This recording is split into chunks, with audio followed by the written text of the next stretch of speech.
جب اپنے بیٹے کو ساتھ ملا، حضرت اسماعیل کو ساتھ ملا کے کعبہ شریف کی تعمیر کر لی، تو ہم نے ابراہیم کو حکم دیا، ابراہیم اذن فی الناس الحج، لوگوں کو حج کے بارے میں بلاؤ۔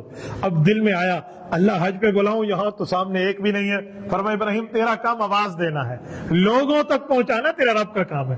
آواز دی گئی، لوگوں میں نے کعبہ بنا لیا، اللہ کے گھر کا حج کرو، رب نے روحوں تک آواز پہنچا دی۔ علماء فرماتے ہیں جس روح نے حضرت ابراہیم کی بات سن کے لبیک کہا وہ ضرور حاضری دے گی۔